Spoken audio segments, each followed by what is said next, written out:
All right, let's keep it in the NBA CT. The Clippers, Nuggets, and the aforementioned Atlanta Hawks did a little concocting, basically conducting a three-team trade that brought Paul Millsap to the Nuggets, Danilo Gallinari to the Clippers, and the Hawks got Jamal Crawford. Now, again, it's not just a three-team deal. There was a lot of semantics in it, but just consider it that for the purpose of this exercise. Let's focus on Denver and LA specifically because they got the biggest names and the biggest impact players potentially in this deal.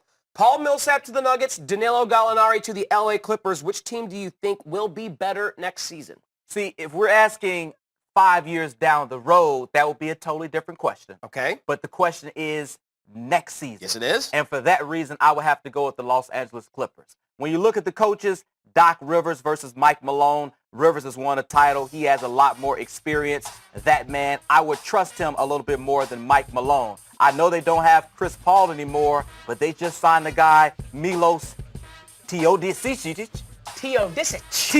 That guy just came over. He's supposed to be one of the... Pat Beverly calls this guy the best passer in the NBA right now. We watched this highlight video, and the guy is phenomenal. Pat Beverly actually played with him in Greece about 10 years ago. So when you look at this LA Clippers team, Teodosic, Patrick Beverly, Blake Griffin, DeAndre Jordan. I mean, they have some pieces, not to mention they just brought in Danilo Gallinari, who's a solid scorer. And then you can go to the coach's son, Austin Rivers. I trust these guys more that they'll be able to finish games, that they've been to the playoffs, and they can have a successful season. Whereas the Denver Nuggets, they have a lot of good young talent, but Nikola Jokic has never been to the playoffs. Jamal Murray, the same thing. Gary Harris. Those guys have talent. They have potential, but they're inexperienced. I think the Denver Nuggets certainly can take a step and make it into the playoffs. I think Paul Millsap will help the development process, but he's the only guy that has been deep in the playoffs, that's been around, that's been to all-star games. If you're going to give me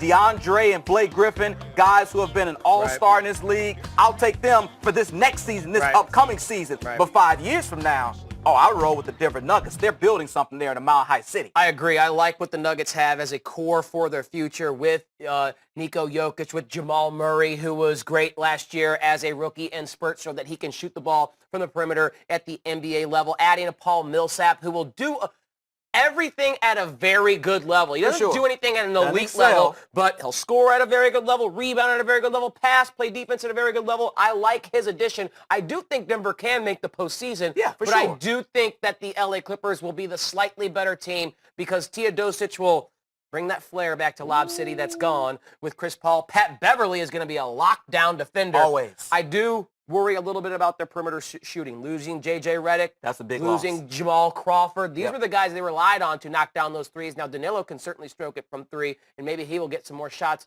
in this offense. But for next year, I'll go Clippers. For maybe 2018-19 and beyond, Nuggets. I'll go Nuggets.